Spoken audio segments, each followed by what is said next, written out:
Michael Mather.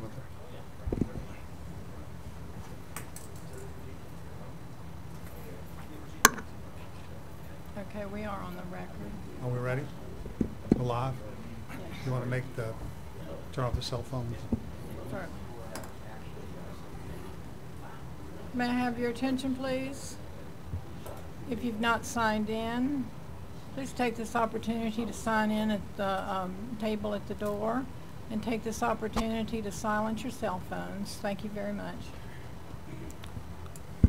Good morning. This meeting of the Louisiana Tax Commission is hereby called to order. This meeting is being held at the offices of the Louisiana Tax Commission at 1051 North 3rd Street, Suite 225, Baton Rouge, Louisiana. The date is Wednesday, March 13th, 2019, and the time is 10:03 a.m. Please call the roll. Chairman Shahardy? Here. Commissioner Wagasback? Here. Commissioner West? Here. Commissioner Verscher? Here. Commissioner Wood? Here. 5 present and a quorum. Thank you. There being no old business to take up at this time, we will consider the approval of the amended 2017 tax roll for East Baton Rouge Parish. We did receive an amended millage report from East Baton Rouge Parish for 2017. Would just read you the comments that he sent with some emails going back and forth to explain kind of what this is for. They realized that for the 4 school districts that they had, that the numbers did not match, that there were taxable amounts that had not been taxed to 2 of the schools. One was the EBR and one was the Zachary district. And so the taxable homestead and total assessed values for the parish did not change, since the error did not alter the total taxable assessed value. So the TC 33 did not change, but the millage report did, in that they did not send the proper taxes out for those particular schools. So therefore, the legislative auditor requests an updated millage report to take care of those errors. And of course, we will report that on our annual report as well. So staff recommends approval of this 2017 amended report. So this won't require any new tax bills to be sent out, but the schools are going to have to settle up amongst themselves with respect to the taxes for that particular year? There will be some, because evidently they did not send out the correct bills to begin with. Like I said, it showed a total on the report, but some of those bills had not been sent out, and therefore they realized they were about $179,000 short to the 2 of those schools. So taxpayers will be getting notices then? They will be getting notices for those. And it involves, and let me clarify that, because it does involve 2 companies.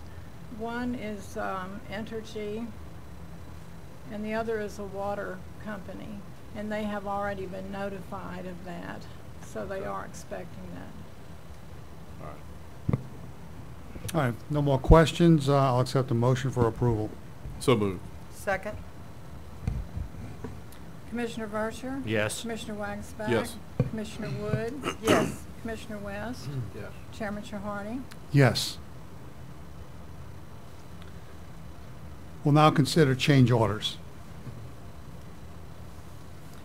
Phyllis King again from Louisiana Tax Commission. For the change orders we have submitted for today's meeting, we do have a total of 1,277 change orders. Staff has reviewed these change orders and recommends that the Commission approve 1,217 and place pending 6 of those in pending status for further review. Any questions? That was 60 that are going. 60s? 60, yes. Okay. I'd like to make a motion Sure. that we accept the staff recommendation to approve 1,217 change orders and place 60 in pending status for further review. Second. Commissioner Vercher? Yes. Commissioner Wagasback? Yes. Commissioner Wood? Yes. Commissioner West? Yes. Chairman Shahardy? Yes. We also have some previous pending change orders that totaled 58. Staff reviewed those 58 pending change orders and recommends that the commission approve 49, place 6 denied, and that leaves us with the remaining 3 pending from that group. Any questions? Accept the motion. Mr. Chairman, I would move, as it pertains to the pending change orders, that we approve 49 as recommended by staff, place deny 6, place 3 in pending status. Second. Commissioner Vercher? Yes. Commissioner Wagasback? Yes. Commissioner Wood? Yes. Commissioner West? Yes. Chairman Shahardy? Yes. Now, tax sale cancellations. We do have a total of 3 requests for tax sale cancellations. 2 of those are from Richland Parish. One was an erroneous sale, that the property should have been under homestead exemption. Property was assessed to the wrong name. The other was in East Baton Rouge Parish, and it was erroneously sold. The rightful owner did not receive the tax bill. Staff recommends approval of these 3 tax sale cancellations. Any questions? Accept the motion. Make a motion we accept the tax sale cancellations as presented and recommended by staff. Second. Commissioner Vercher? Yes. Commissioner Wagasback? Yes. Commissioner Wood? Yes. Commissioner West? Yes. Chairman Shahardy? Yes. All right, at this time, we will take a brief recess. Do we need a motion to do that? Take a recess? Make a motion that we take a brief recess. Second. Commissioner Vercher? Yes. Commissioner Wagasback? Yes. Commissioner Wood? Yes. Commissioner West? Yes. Chairman Shahardy? Yes.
Yeah.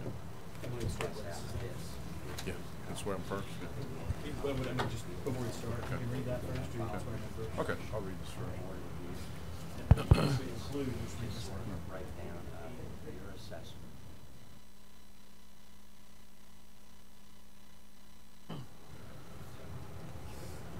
Ready when you are. We're back on the record. Back on the record? Yes. I didn't see the videos. We're back on.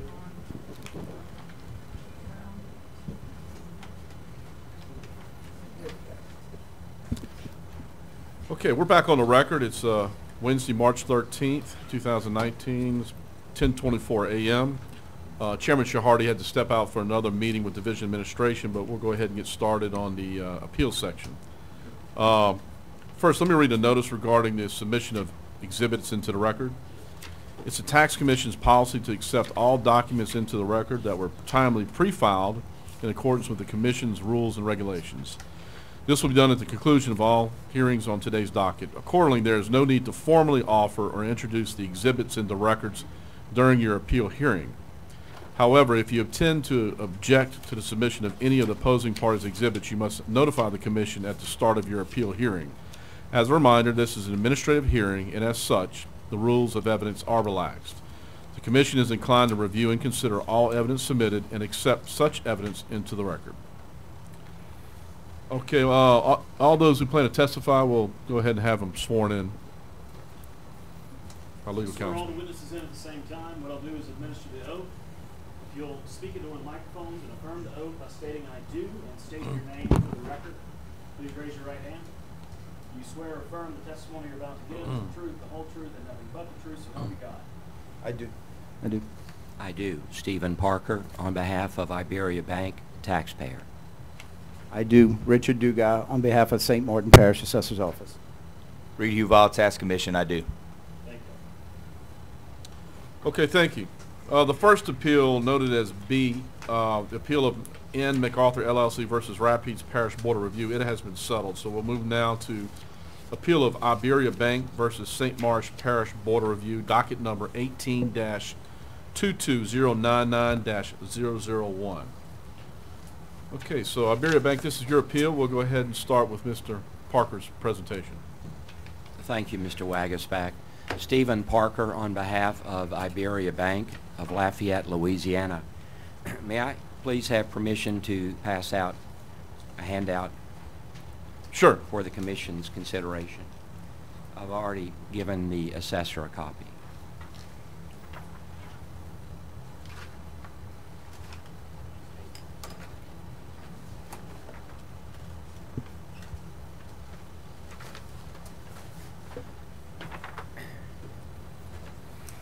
The handout that I just gave to the Commission really is nothing more than a copy of the appeal form that we filed with the St. Martin Parish Board of Review. And the second page of the handout is a more granular level analysis of the assessor's current 2018 assessment relative to the value which we asked the Board of Review to consider, and which we are asking the Tax Commission to consider. The assessor is assessing the property, which is a 4,385 square foot bank branch, which is located at 1410 Rees Street in Breaux Bridge. He's assessing the property for a total of $2,064,000. That equates to a total value, including land, of $470.67 per square foot. The tax load on this particular facility equates to $6.72 per square foot per year. We believe that a tax load for this branch and other branches, which are not only similar to the subject, but also identical, which I'll get to in just a moment, should be closer to $4 a square foot, considering a millage rate of approximately $100 per $1,000 of assessed value. In 2014, Iberia Bank and Tesh Federal Bank agreed to merge. And it was then that Iberia Bank acquired this particular branch in Breaux Bridge. And to the best of my recollection, it's the only facility that Iberia Bank has ever owned in St. Martin Parish. In 2014, when the two institutions agreed to merge, the assessor, or previous assessor, was already assessing the property for $1,755,000. Again, he's currently assessing the property for $2,064,000. In the 3 years since 2015, the taxes on this particular branch has increased a total of 27%. Now, we, Iberia Bank, are of the opinion that the value of bank branches are not increasing. We're firmly convinced, to the contrary, that they are decreasing very rapidly. And fortunately, we have the benefit of foresight, and I'll talk more about that in just a minute. But as I mentioned, when Iberia Bank acquired Tesh, they acquired this facility in Breaux Bridge. They also acquired 19 other banking offices in pretty much Baton Rouge, Lafayette, Breaux Bridge, and other surrounding communities, smaller communities. What's interesting about the facility in Breaux Bridge, which is the subject of the appeal, it is literally identical to 4 other branches that they had built either prior to the construction of the subject property or subsequent to that. And when I say identical, I mean down to the square footage. Tesh Federal had a very specific design, very specific construction. I don't know if you're familiar with what their newer branches look like, but it's all Class D construction, very attractive, brick, stucco exterior, and even down to the lighting fixtures in the parking lot. I mean, they were identical. To see a photograph of the subject property in Breaux Bridge, and to see a photograph of an identical facility which is in Houma, and to see an identical photograph of the property which is in Thibodaux, you literally cannot tell them apart. And later in the conversation, I would also like to introduce some evidence regarding the issue of uniformity and equality of assessment, because I have taken those other facilities that I just mentioned and I've compared the assessments to the subject. And so you'll see that the assessor who is using the cost approach to value to the exclusion of all other approaches. And when Mr. Shahardi and I spoke prior to the hearing this morning, he asked me why we were not able to settle this dispute amongst ourselves. I'm afraid it's because our difference of opinion is fundamental. The assessor is using the cost approach to value, as I mentioned, only the cost approach, because there are no other sales in his work product. There are no other sales of bank branches in St. Martin Parish that he can consider, and that if he were to consider some of the other branches that I have brought to his attention, those branches would be outside of St. Martin Parish, and in his opinion, the locations of some of those branches were inferior. Now, when I first spoke with the assessor in August of last year regarding our difference of opinion, I sent him a real estate appraisal that Iberia Bank commissioned on the Breaux Bridge branch in April of 2014, as of the date of the acquisition, the merger between the two institutions. Every appraisal that Iberia Bank orders contains 2 approaches to value. It always contains a value in use approach, assuming that the branch is sold to another bank and it is continued as to be operated as a bank branch. And then in the alternative use would be, and you see this all the time, a bank branch is converted to an insurance agency office or a medical office building or perhaps a pawn shop, something of the such. So what I did was I had sent the assessor the appraisal, which was done by an MAI appraisal firm out of New Orleans by the name of McHenry and Company. And McHenry and Company was of the opinion that, and we have introduced into the record, that the value of this property is $1,315,000. Now, I know the assessor, and I don't mean to speak for him, but I know he has his issues with the appraisal, and quite frankly, so do I. He thinks the value's too low, and I think the value's too high. And I'm sure we'll probably drill down and get into some of those details later in the hearing. But with respect to the... But you're requesting that value. Yes, sir, it is. Because, quite frankly, I can tell you, Mr. Wagasback, emphatically that if this was if this branch, the subject was a quadruplet, 2 of its siblings just got sold. One in December in Houma to Hancock Whitney Bank, who paid $700,000 for it. The sale was supposed to close in the fall. It didn't.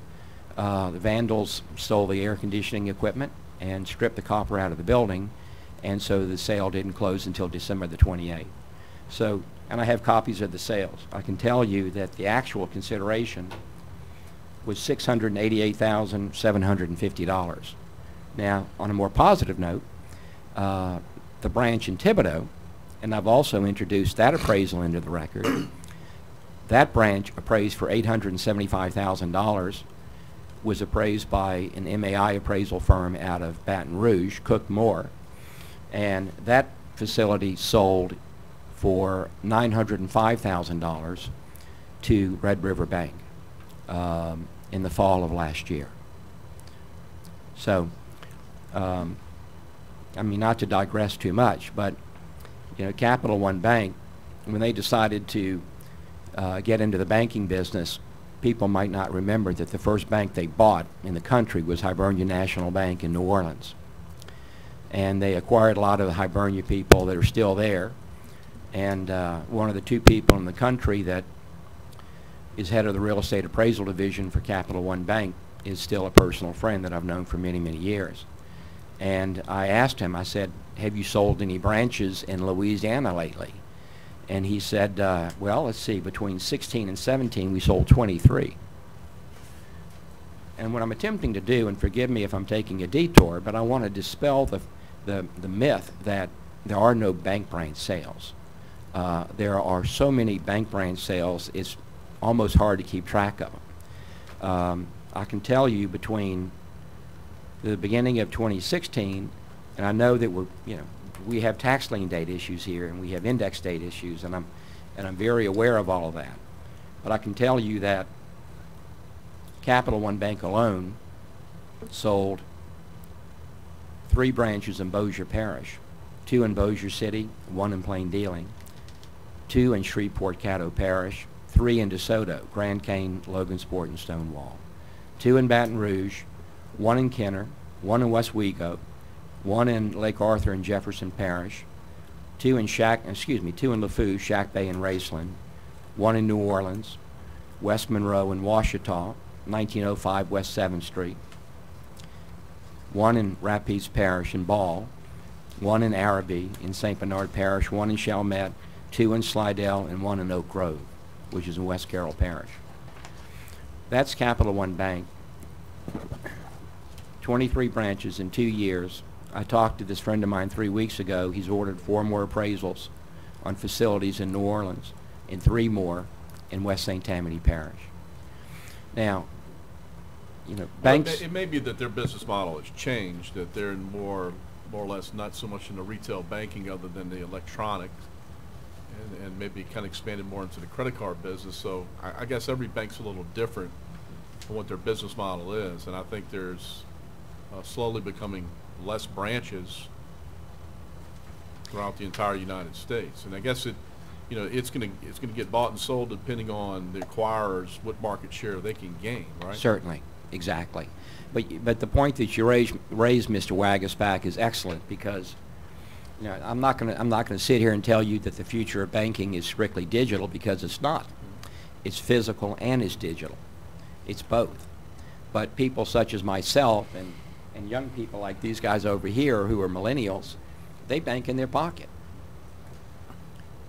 They bank on their phones. They bank on their tablets, and they bank on their computers. You know, and there aren't enough millennials in any bank's universe to account for the adoption and the rate at which people are banking electronically, and they're not going to the branches. On CNBC's YouTube channel, there's a great interview with a woman by the name of Melissa Miller, I believe her name is. Young woman, she's head of digital banking for Bank of America. And she says that Bank of America customers are logging into their accounts more than 100 million times a week. That in the first quarter of 2018, they had 1.4 trillion remote logins, account logins. So people are not going to the branches. The last time I bank at Iberia Bank and I bank at Chase Bank. The last time I went to a Chase Bank branch was probably several years ago to replace my ATM card, which broke in half. I use the ATMs. People today image checks to make their deposits. That's the least expensive way for a bank to process a deposit. A more expensive way is to use an ATM machine. The most expensive way is to walk into a branch and have a face-to-face interaction with a teller. So, yeah, banks are trying to drastically reduce their non-interest related expenses, and they're doing that by reducing inefficiencies in their supply chain. So, when I tell people that Iberia Bank announced in October of last year they're closing 22, and I had this conversation with an assessor outside of New Orleans, that Iberia Bank is closing 22 branches, but only 7 in Louisiana, which they've since done. Well, he assumed that Iberia Bank was perhaps not doing well. And I assured him that was not the case. Iberia Bank's doing very well. Iberia Bank is a small regional bank at only $22 billion. It's not a super regional like Regions Bank, which is $225 billion. But every bank is looking to reduce inefficiencies in their supply chain. And people of every age and from every walk of life, fewer people are going to bank branches. Now, I can't sit here and tell you that I know what the customer counts are at Breaux Bridge, at the Breaux Bridge branch in Breaux Bridge, because I do not. But I can tell you that I do have other evidence that leads me to believe that there's a decline in business. And I know that in 2014, when the two banks merged, because I process the bank stock assessments for the bank as well, the bank stock assessment at the Breaux Bridge branch was roughly $203,000. In 2015, it was almost half that. Yeah. So there was a significant decline in deposits at that particular facility. Now, I'm not saying that that branch is not doing well and that they're not signing up new customers all the time and they're not making loans. Well, that's kind of my point. The branch or the real estate's only as worth as the market share they have as far as loans or deposits, okay? I would assume that in St. Martin Parish, in kind of a growing economy, I believe it's Breaux Bridge, that being so close to the hometown of where Iberia Bank was originally formed, it's probably a pretty good base there, with respect to the rest of the competition. So there may be more value to their presence there or their real estate as a result of their saturation of deposits in loan volume in that particular area. So, if Capital One builds a brand new branch, as they did in Thibodaux, and they close 3 or 4 others in the same region, that real estate's going to be worth a lot less because no other banks are going to buy it, and very few insurance companies or other type entities are even interested in it since they're already kind of set up shop elsewhere. So I can see where you may be more inclined to a cost approach because I don't know if there's enough of the true fair market value or sales comparisons there in that particular region that he's at. But I don't know. I'm not in the appraisal world, but I could see where the cost is here when that bank decides to close it down and there's very few other purposes for it. It's going to devalue. There's no doubt about it. But we're not talking about a closed branch here. We're talking about a live and open branch. Absolutely. Right? Most definitely. Most definitely. Ms. Parker, a question to kind of tag along to what Mr. Wagasback has mentioned, and you You mentioned the Red River Bank building. Where was that at? Red River Bank? Yeah. Red River That's the Bank, comp. I think you said Thibodeau. Thibodeau? Thibodeau. actually, the branch in Thibodeau, I beg your pardon, was sold to South Louisiana Bank. Yeah, okay. Was sold at South Louisiana Bank. Because, and the reason I brought that up, I know Red River Bank is moving into some areas, and Covington Right. being one. And since it's centrally located, and I'm familiar with some of the people that are around there, what they tell me is they pay based on a couple of things. One, how compatible the existing building is to their need. You know, how much it closely resembles what their footprint and what they need. So they'll pay more in different locations. And I wonder if that's the case here as well. Can you talk about that a little bit? Well, Do you follow what I'm saying? yeah, I believe I do, Mr. Vercher. You know, every bank that sells a branch. Iberia Bank has a certain look. When you pass by one, you recognize it. That's correct. So how close to that look is this branch? Well, there are photographs of the subject in the appraisals, which are in the evidence that I think was passed out earlier. It's pretty close. I looked at the picture. It's identical. Yeah. It's identical, sir. It's identical. Every bank that sells a branch is motivated to sell it for as much money as they can. Because they So don't. Iberia Bank didn't have to go in and do a whole lot of facelift or No, sir. nothing. They did nothing but Change the change the sign. name. Okay. Right. They swapped out the signage. That's correct. And this was a stock merger, not to apologize. This was a stock merger. Correct. They didn't do a sale of assets where they listed out all the real estate in an itemized list, did they? Well, I'm not exactly certain how to answer your question. I believe it was a stock merger, but I think to try to answer your question further, you know, still there was a value assigned to this branch when Iberia Bank acquired Tesh, and that value was $1,315,000. Iberia Bank is currently in the process of trying to sell one of their, and to your point, Mr. Vercher, you know, the newer branches that Iberia Bank has constructed in the last bank they built was 3 years ago. And I suspect had they known then what they know now, they might not have built that. And that one's in Slidell. But all those branches that they have built in the last 10 years are identical. You know, and again, you would recognize them. There's one at 3555 Perkins Road in Baton Rouge that they closed in October that was part of the closure. And they're trying to sell that to Anthem Bank. I'm not familiar with Anthem Bank. And I think what Mr. Joey's trying to refer to as well, or don't put words in your mouth, but when these banks go through mergers and acquisitions, they're looking more on return on the assets, and it's a stock deal, or it's multiple of earnings. I don't think they get into these mergers really specifically identifying a lot of the value that the real estate brings to the table.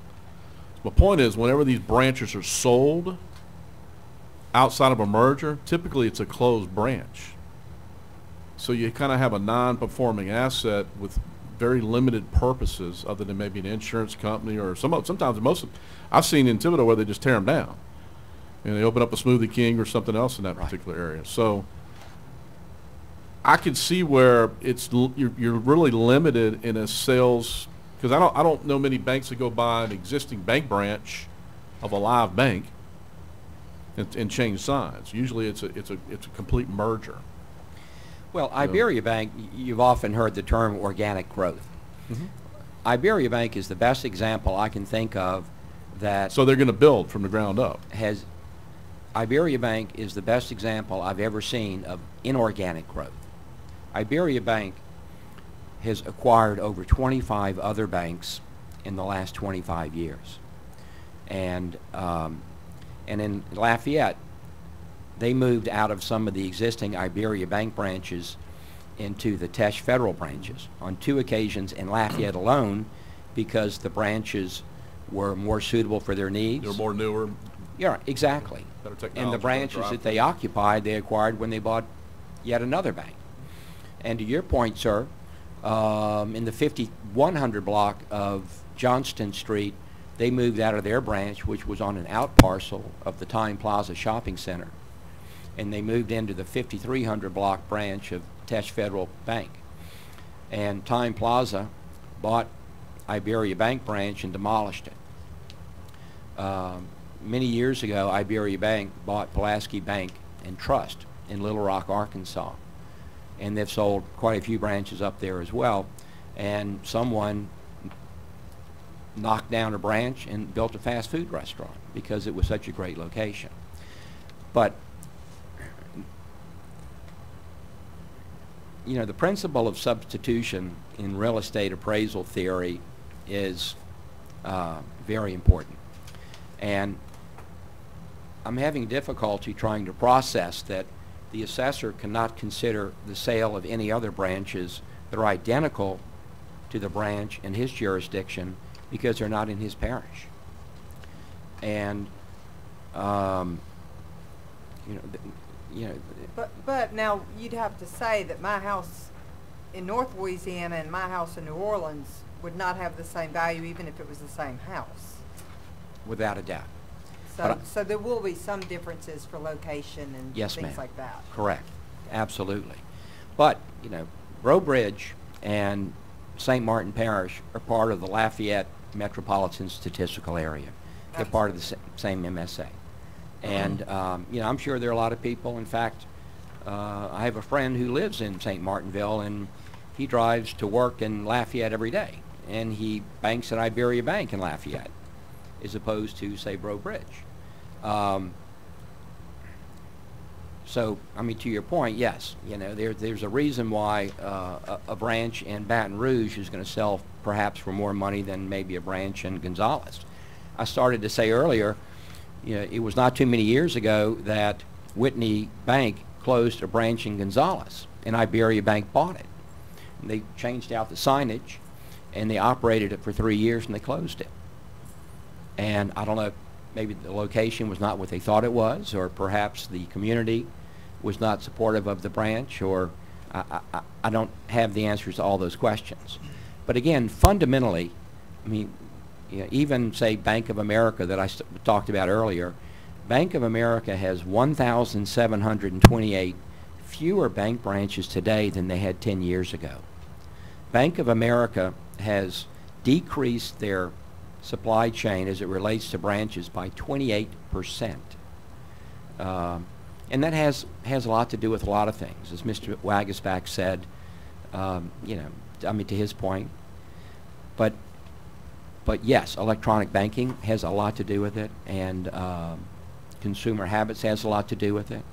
But I think that we have introduced significant evidence into the record and have submitted that to the assessor's office that supports our value of $1,315,000.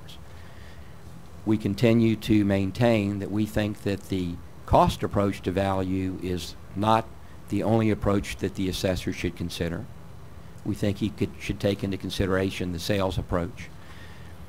And quite frankly, we're rather confused by some of the cost approaches because the assessors come up with a value of approximately $1.6 million in his cost approach, and the staff appraisal has a value of approximately $1.1 million in his cost approach, and the staff appraisal used only the cost approach also. So, I mean, those two numbers are almost $500,000 apart. So But this appraisal was done in 2014. Did y'all consider doing a more up-to-date appraisal and see if there were any comparables in that particular area? The problem with the appraisal, and one of the issues that I have with it, Mr. Wagasback, is yes, it was done in 14, but the problem was a lot of the sales occurred in 11, and they also occurred in 2012. And two of the larger sales, the two sales that sold for the most money were both Whitney Bank sales, and they were both build-to-suits, and they were not sales of unencumbered fee-simple real estate. In both cases, they were encumbered leasehold estates. And so they were leased back to the bank? Yes, sir, that's correct. So there were no sales that are recent sales that could have been within the a closer timeline? Is that what you're saying? Well, I can't speak for the appraiser, but I can tell you that, and if I can call your attention to the appraisal of, But the effective date of the appraisal is 1/1/15. Yep. So kind of limited on what you can use as far as current information anyway, for the purposes of this evaluation. to answer your question, on page 37 of the subject appraisal, the improved comparable sale number 2 is of a build-a-suit Whitney Bank branch on Belterre Boulevard in St. John the Baptist Parish. Excuse me. It sold for almost $2,350,000. The value was not in the underlying real estate. It was in the lease agreement, which had an unexpired term of I don't know how many more years. But if I can call your attention to page 39 of the appraisal, to the comment section, to the second paragraph. It says, the listing agent confirmed that Whitney Bank eventually bought out the lease agreement and vacated the premises. The property is currently listed for sale at an asking price of $850,000 or $202.38 per square foot. All right? So in April of 2014, the same sale that the appraiser used was of a building that was listed for $850,000. And if I can call your attention to the second appraisal in my submission. But again, it's vacated. It's not an existing live branch. It certainly diminishes the value in my mind once they vacate the premises. Well, it does, sir. But if someone turns around and moves into it, in the case of the branch in Gonzales, I mentioned it was a Whitney Bank branch. They closed it. Now, do you have any other information? I have limited knowledge about bank mergers and banking business, other than I know it's a very acquire or be acquired world, and that when they are buying these branches and closing them or turning them into other purposes, sometimes it's because they may buy a market and end up with their own already there. And so it's not really that the value's gone down, it's that they bought it so that they could take the competition out at the same time, which is why they merge. Banks buy other banks for lots of different reasons. Lots of different reasons. But Mr. Wagersbach, when Iberia Bank bought the branch, the Whitney branch in Gonzales, it was closed. And then they turned around and they turned the lights on and put the signs out, and they continued to operate there. As I mentioned, every one of the appraisals that Iberia Bank orders has two values: value in use, value in exchange. And we're always discussing, I'm not asking you to consider a value in exchange value. I'm asking you to consider a value in use value. If I may finish my point with respect to the Whitney Bank branch. And when you say value in use, you're using value in use as if we're talking about the market approach of value. Yes, sir, that's correct. Where a bank branch. Okay, then describe the exchange value. Well, it's going to be a market approach as well, right? It's just using a different set of variables because it's not cost, it's not income, so it's got to be market. And truthfully, if you use any one of the approaches and actually allow for obsolescence, you should come back to the same number. So I really think maybe what you should do is, if you're going to argue more that his cost is too high, give us some examples of why we should reduce it based on obsolescence. And we'll ask Mr. Uval to go into that a little bit in his appraisal too, since he used cost. And he says he couldn't use market because in the area that he was looking at, he couldn't find any comps.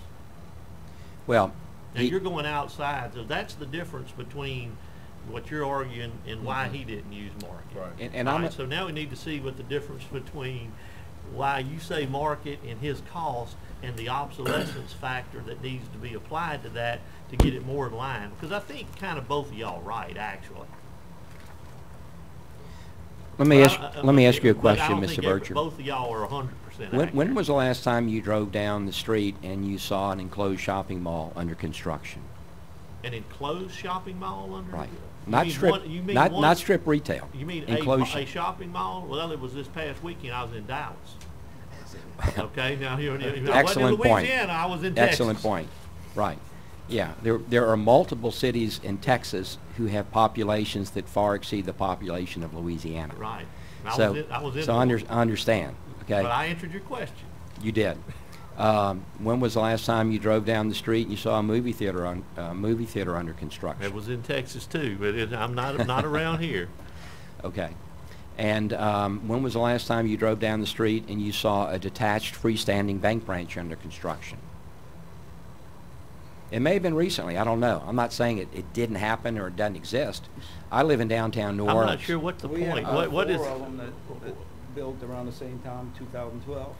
Yeah, I'm not surprised, because Iberia Bank built the last one 3 years ago, okay? But nobody's building them anymore. And I live in downtown New Orleans. I live in the Central Business District. And banks today, and there are two brand new banks in my neighborhood.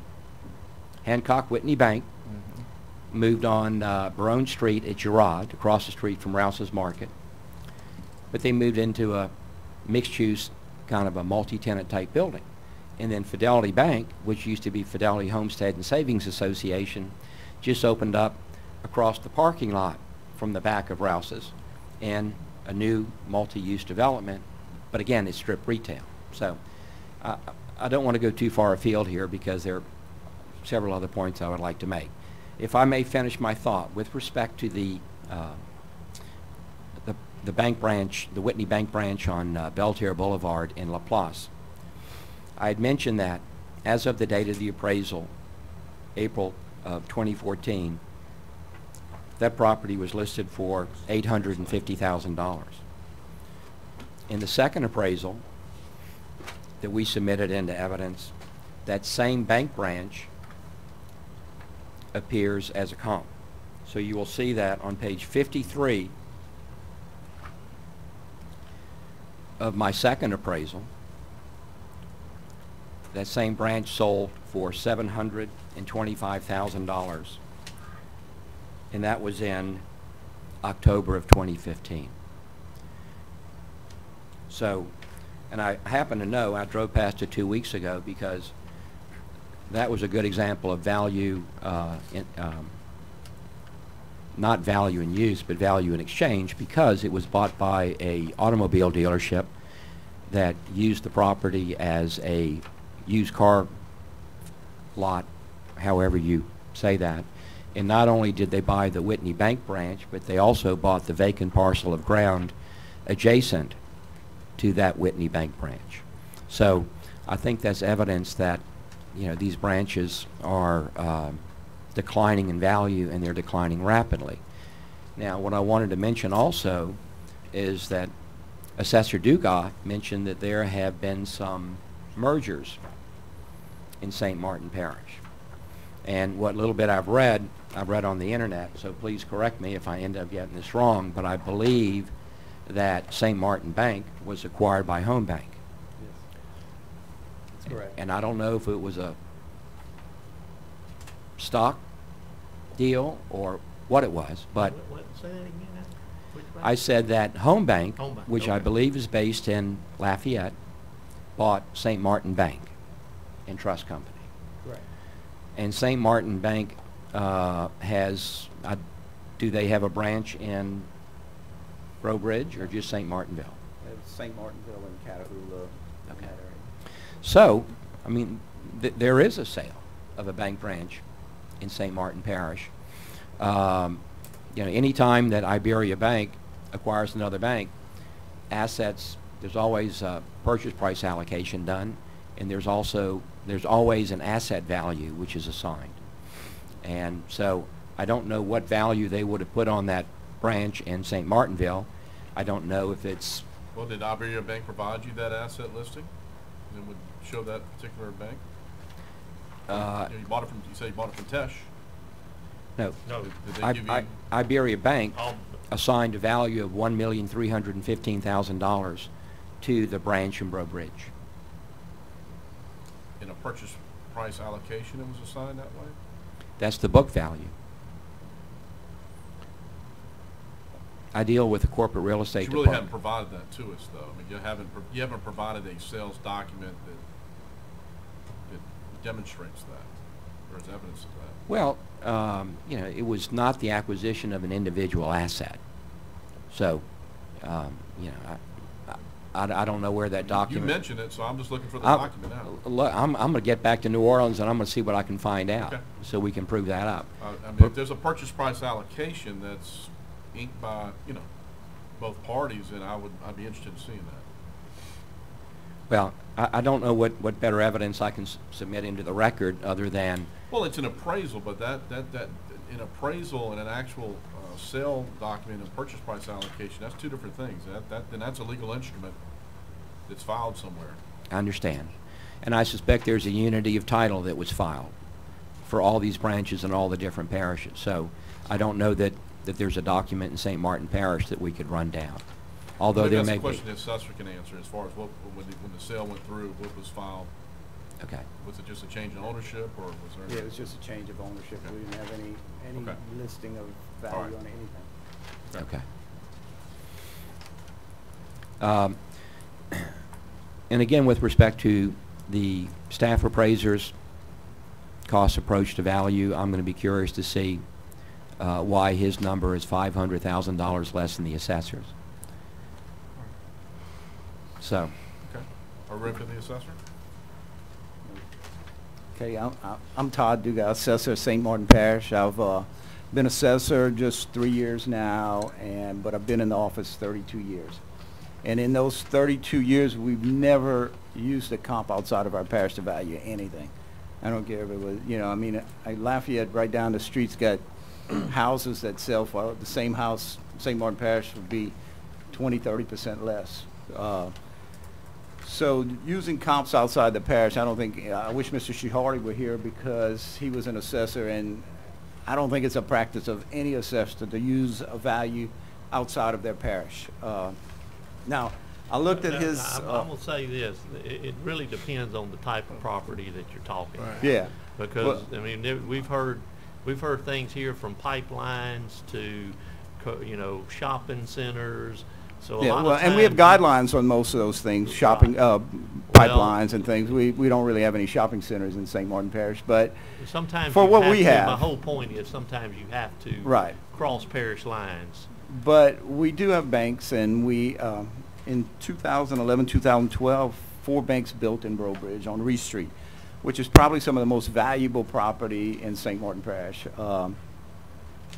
And we have building permits indicating what the costs were on each one of them, and they're greater than the assessed value we have. We use the same methodology for all of the banks that we value there. And that was my question. For all your other branches that you're yeah, assessing, and I have are it you in using the cost approach? We're using the cost approach because we hadn't had any sales. Some of the older banks, like the bank he's talking about, that Home Bank bought, it's a bank that was probably, I have no idea how old it is, but it's really old.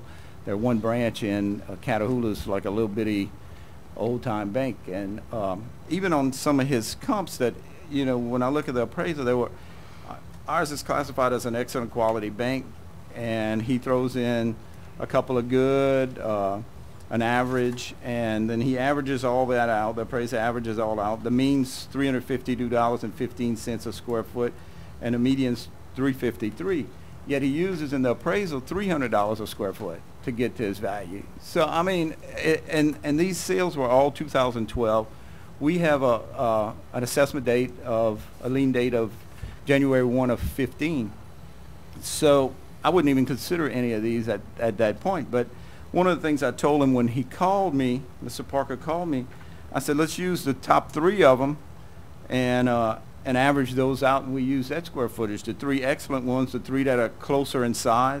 You have one of them, my subject's 4385, excellent quality. There's one 4200 square feet, excellent quality, sold for $559 a square foot. There's another one that's 4154, square feet. It sold for 457. It's one of the next excellent quality one's a little bit smaller at 3262, and it sold for $422 a square foot. You average that out, and it comes to $1.926 million. So it's pretty close to the value that I have using this. If I were appraising a house in we have a subdivision right off the interstate. There's some good quality houses, excellent quality houses, and average quality houses. I wouldn't consider any average quality house in my appraisal to get my excellent quality house values. So, I mean, I don't see why you would do it here. I mean, there's some adjustments, but, I mean, minus 10% or plus 10%. I mean, I know you're an appraiser, Mr. Virtue, but, it just doesn't make a whole lot of sense to me that how you just figure 10% off of it, so those are some of the issues I have. The banks that we have were all operating banks. I think when you sell a bank, and it's the point y'all made earlier, that it's usually in a declining area, or Ms. Wood said in an area where you bought a branch and you already had a branch, so you have a couple of branches in that area. So you get rid of one. You're just trying to get rid of it. So sales in banks, to me, aren't always comparable sales. So they're not an arm's length transaction. So cost is the best method for us to use. My cost is a little higher than the tax commission's cost. And one of it is, correct me if I'm wrong. Did you look at that to see where the disparity is? Yeah, and I did. And I feel, for one thing, Mr. Huval uses Marshall & Swift, basically. And we use Marshall & Swift, but we look at different things in our area. And it's Marshall & Swift is a good guide, but it's not the gospel. We have to add what our local value has. I have 3 or 4 building permits in there that 2011, 2012 showing greater values than I have on the banks. And that doesn't include the land cost, those building permits. No, those building That's just permits are construction strictly, only? yeah, and one of the, I discussed it with Mr. Huval, one of the differences we had, he valued the bank and he valued the land. But we have there's drainage there and parking lots and curbing around the parking lots that aren't considered. We kind of cook that into our value into our system when we appraise a property. Our model has that in it. So it's explain that a little bit. I've never quite heard. Is that? We add a little bit to it and that's from getting building permits for buildings. You get building permits for different things, certain type businesses. And when they get it, they don't segregate how much the building costs, the improvement costs, and the parking lot separate. So we're looking at the whole amount. So when you have banks and they're averaging a certain price per square foot on these permits, it's kind of what our guide is when we created our model, just like any other business, from fast food to any other kind of business. And that's kind of how we do it. I know in some places they may... So what you're saying is, if it's like one of the most expensive buildings to build, I always hear is a dental office. All right, if it's a dental office, you got X number of dollars a square foot. If it's a bank, you got Y number of dollars. Right, depending on what, there's different things about a bank, or, different qualities, different things about it where we change it up. They're not going to be exactly the same. In fact, one of the building permits that I had, our value right now is greater than the permit price. And, but it was 2012 reassessment came in, and there was some little increases in cost in our areas. So, I mean, we look at all this, and all these banks, if I changed it, look, he came to me, gave me a call and talked about it. If we were really close, I'd have done something. But I'm looking at changing 4 other banks in the same area, because if y'all rule against me in here, I'm doing change orders on the other one, and I would hope y'all will approve them, because you're saying my value's not good on this one bank. These other people seem to be okay with the value that I have. Have you had any other debates, or had you had to do a change order for any other bank branch? No, I haven't. And we talk about different things. You're saying shopping centers that never reopen, or banks that don't reopen and they change use. I understand that. This bank's operating. It's got customers here. I mean, you talk about people don't walk into banks. I walked into one this week. Maybe I'm not as young as you think. So, but so doing. So you don't see an obsolescent issue with this particular branch because it's No, because we're in the same market. We had a fast food place, and sometimes the same thing. Fast food places close. What happens? They usually board them up, tear them down. We had one close. It was some little burger place. Checkers bought it for $1.8 million for a little bitty down the street from that. Reed Street and Breaux Bridge is like some of our most valuable property. I started lowering on one. I'm looking at a whole lot of people coming in and doing the same thing, wanting the same thing. So, I mean, we've been struck with the oil field being really bad in some areas of the parish where it's been tough on us. But where it's good, I got to be good. You know, I'm not just going to give something away because somebody complains. You know, there's a lot of assessors, I'm sure, don't want to fight. You know, but I represent the people, and that's what I'm trying to do, is represent the people of St. Martin Parish. So, you know, he mentioned it was the tax liability was $6 a square foot. You know, so if the tax liability, if our millage rate were half and it were around $4 a square foot, would you be complaining? We really, you know? that just went, that No. should go in one ear. and I know, out the other with us, but because you we know, it's like the old man value. that came to my office during the week. He was hollering about the value, about the taxes on his property. And I said, well, do you have an appraisal indicating a lower value? I showed him his value. He said, no, that value is good. So, I mean. So let's get back, kids. You started to point out the difference between your appraisal and the commission. So the appraisal. parking lot area, and I just, not that we do it so much. That shouldn't be added to the land value, but more a part of the It's- improvements and yeah, the construction right. cost. And Mr. Hugh, I didn't consider it in there, in our conversation. I inadvertently left that out. All the parking lot So- improvements, which Yeah, is parking lot. drainage, And- concrete, curb. Yeah, and it's got underground drainage. Yeah, I spoke to one of the contractors just to see about what it would be, and he said anywhere from $6 to $8 a square foot with all the curbing around it, from the drainage to, and there's probably 30-something thousand square feet of parking lot in the area. So How much? So it's 30,000. You're looking at a couple of hundred thousand, 200-something thousand, and that gets us a little closer to our value. You know, so you know. Like I say, Tax Commission works the whole parish. Mr. Huval comes to our parish to do houses. We agree on some things. We don't agree on some things. You know, but I value property in St. Martin Parish, nowhere else. I know value in So we St. may Martin have, Parish. so a staff appraiser may have missed roughly 180,000 of Yeah, parking lot value. Is Yeah. that what I'm hearing? yeah, somewhere in And that. we'll get his testimony later, but I'm just Yeah. making some notes. So, based on the numbers that I have, but so I'd like y'all to consider some of these building permits that we have to show costs in St. Martin Parish. When you pull a building permit in St. Martin Parish, do they actually, I know a lot of parishes, you have a driveway permit, you have a permit for Yeah, the they- actual it was- improvements, you don't actually have a permit for the parking though? No. Is that Right, correct? right. And I actually looked through Marshall and Swift and couldn't find where they would value a parking lot separate. I mean, there's parking garages, but I couldn't find anywhere where they put down a value on it. So, you know, there's just sometimes costs in a certain parish are just a little bit greater than everywhere else, and that's where we, you know, the model that was created was by the former assessor.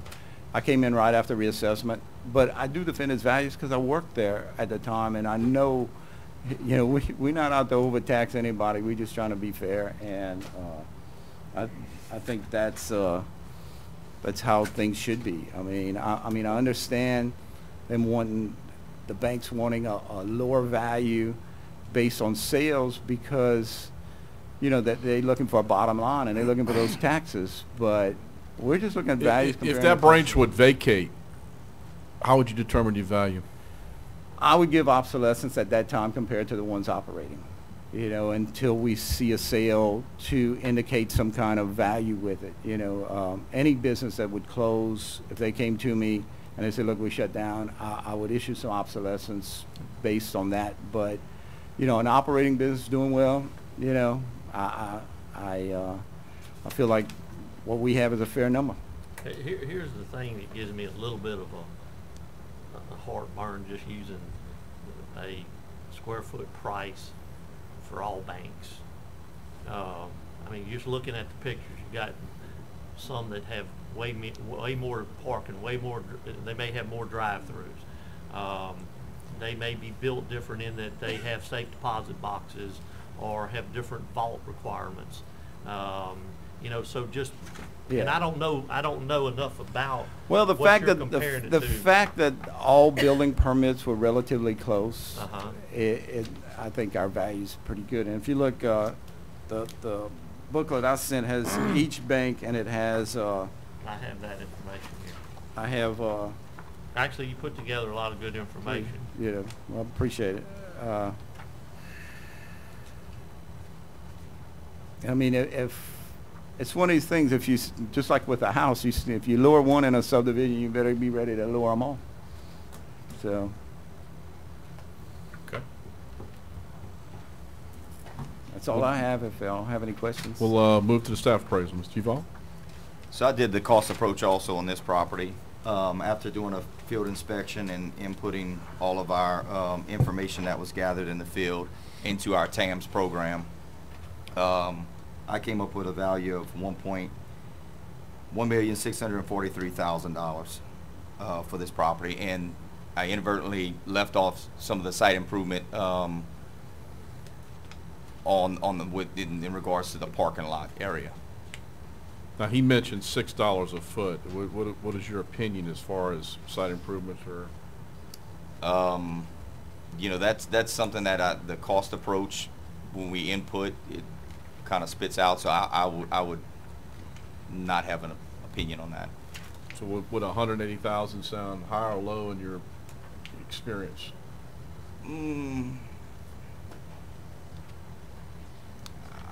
But we don't have the benefit of seeing the size of the parking lot. I mean, how many drive-throughs does this have? let's see. I think that one has 3, if I'm not mistaken. Done a lot of change orders and looked at a lot of properties. So it's about I think it's 4, and it's right around 1,680 square feet. Yeah, I saw that If in I'm your not appraisal. Right, mistaken. right. That's just a drive. I'm just thinking more drive-throughs, more parking lot or improved land area. It's not a very the parking is I guess adequate for the building. It's not a big parking lot. Yeah, it just wraps all the way around the building. It's a picture of it, area. You mentioned 30,000 square feet earlier. Yeah. Is that a number that you're sure of on parking? I mean, earlier you said Well, it's I was parking just- in driveways, you know. It's 1.52 acres, right? Yeah. And all of that's It's just a concrete? little bit of grassy area in the building. Earlier you mentioned that I had an appraisal background. I'm not an appraiser. Oh, okay. I thought you Okay, were. I I'm do sorry. have a real estate broker's Okay. license and a contractor's license. All right. Okay, and whoever told you $6 to $8 a square foot for parking, including drainage and curb, that's an excellent price. Yeah. Assuming that includes all material. Yeah. So using $6 to $8 is a very fair price anywhere in the state of Louisiana.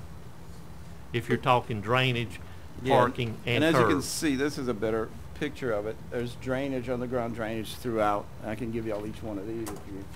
That's don't okay. mind what I have And, one and thing. do you have actual measurements, or is that $30,000 an estimate? I actually kind of scaled it at the office. I don't Like have took out the square feet. actual anything on- building and, Yeah, I took out for the building, and I actually went around. We have a program that kind of does that. Okay. I don't.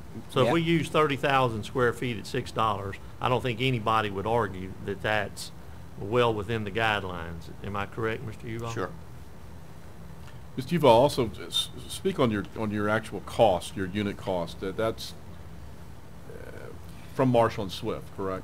So we have TAMS program, which Okay. is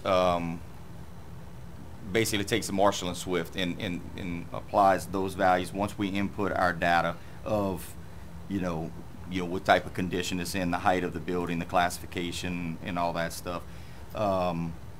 So that's where the number, when you put the square footages in of the porches and the drive-throughs and all that, it comes up with the total.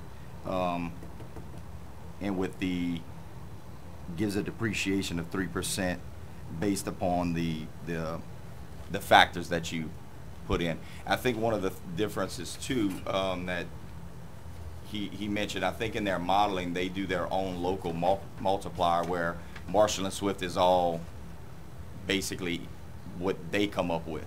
You know, we don't change their multipliers or anything like that. So there could be a little difference there. And did you look at that as those multipliers less, I don't higher? know his multiplier. I So see. I Okay. Yeah, apparently they're a little higher. I'm coming up with a higher value. yeah, yeah, I would think. And you use Marshall and Swift, I know, probably on every, Yeah, yeah. probably every day. It's So- kind of, and it's the same with our housing market. Marshall and Swift, we can't use just that. You know, when we create our model, we have to look at what, we talk to contractors and we see what things cost out there. So, May I have permission to speak, please? Sure. I have no problem with the assessor using the cost approach, provided he uses it correctly and completely. The only deductions that he has made is 2% for physical depreciation. I heard 3%. well, That's my for the my tax- appraisal. Okay. Okay. The assessor used 2%. 2%. Okay. Yes, sir. Now, with respect to Mr. Vercher's comment, I don't mean to put words in his mouth, but, you know, there are other forms of obsolescence as well. You know, there's functional obsolescence. You know, if the branch is twice the size that it needs to be, then that's functional obsolescence. Today, Chase Bank, the new prototypes that they're using going forward, their branches are going to be 2,000 square feet. Now, I don't think they're going to build 2,000 square foot buildings, but I think they're going to take 2,000 square foot spaces in commercial multi-tenant office buildings and such. In the car on the way here today, I heard Well, we've heard no evidence of functional obsolescence with this particular site. I mean, Well- I guess it would depend, you know, if they've got offices and they've got loan offices versus a branch that just has tellers, you might have two different functioning purposes. My office is in downtown New Orleans, and forgive the detour. I'm a block away from the Place St. Charles office building. I don't know if you're familiar with it. On the first floor, the ground floor lobby, there is a Chase Bank. That building was built in 1987. There's an interesting paradox between the bank that they built in 1987 and the bank they need in 2019. There are 12 teller cuts. There are 12 teller windows. All but 2 of them are closed. What they have in the lobby of that branch and many other branches is what they refer to as an IBK. It's an interactive banking kiosk. It's an oversized ATM machine. If you go into a Chase Bank today, chances are the teller windows are closed, and they're going to have one of those big machines out there with the big Tesla-like tablet on it, and it's going to dispense whatever, and it's going to process your. So, in going forward, there are going to be fewer tellers in branches. They're going to be more financial I think planners. we can all agree that technology in the future, you know, is going to change things, but we've got to go back to what this value was as of the date that we're Appraisal talking date. about, not what's going Yeah, to happen and- in the market. And as, Now, as of 18, it's 5 years old only. Going back to 15, that means it was only, 2 years? And Mr. Parker, It was- using your argument, now, using your argument, Iberia Bank every bank could protest their assessment practically each year as technology depreciates the value, and I don't see that happening. Well, I think construction on this branch started in 2011, I believe. It continued into 2012. This branch went on the tax roll in 2013 for the first time. You know, there are a lot of other branches, as I mentioned, that are either identical or similar to this branch, which are being assessed for considerably less money than the subject. In St. Martin Parish? Actually, I have a handout. If I may have permission, may I pass out my...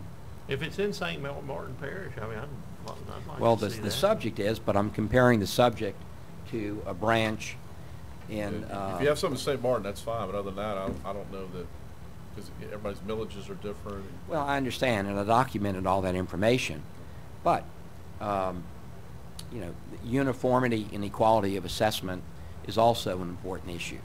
And, you know, we think that we're not interested in appealing our assessment every year. There are only two places in the state of Louisiana right now that give me heartburn. One of them is the branch in Breaux Bridge, and the other one is a small branch on Metairie Road in Jefferson Parish. Those are the only two that I'm really concerned with right now, and I'm responsible for the property taxes and the assessments and the values on 258 branches for Iberia Bank. Mr. Parker, is it going to be substantially different than the information we already have in the appraisal that you submitted? Because the appraisal you submitted, as the assessor pointed out, it has some comps on the high end, low end, and in the middle.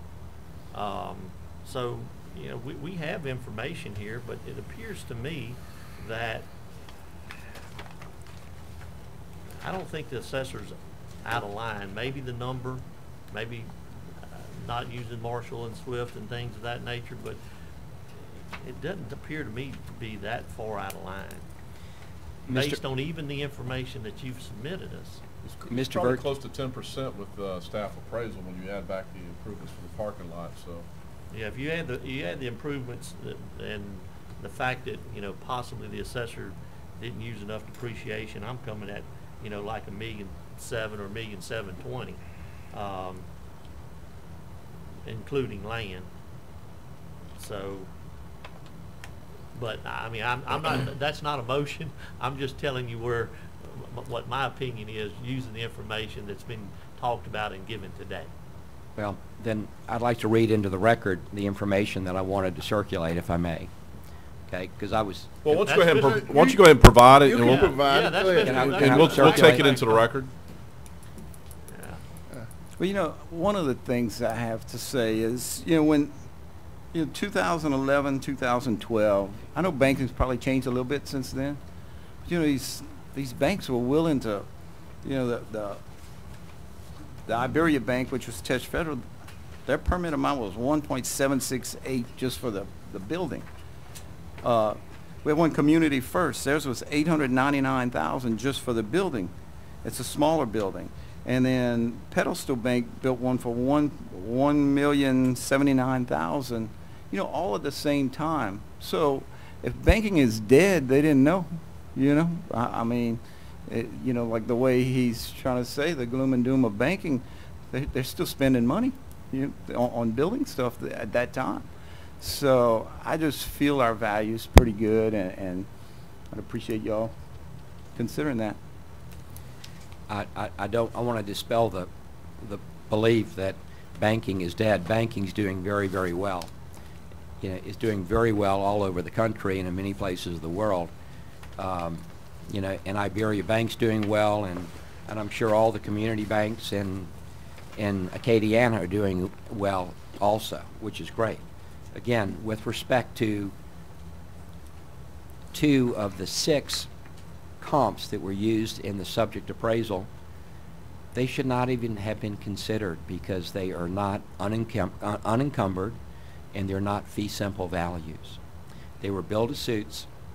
Whitney Bank bought out the lease, and the value was in the leases. It was in the lease agreements. It was in the series of lease payments out into, you know, well into the future. It was not in the real estate.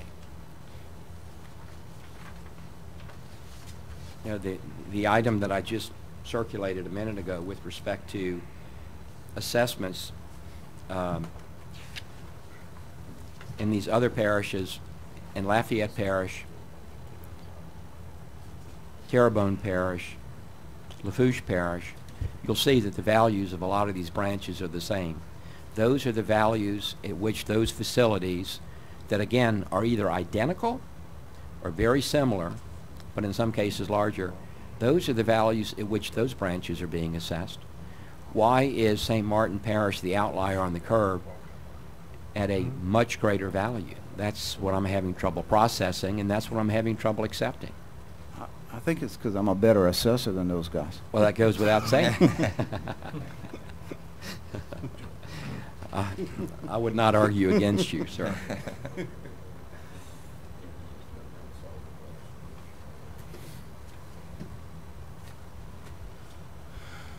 Okay, any more, you were concluded with your appraisal?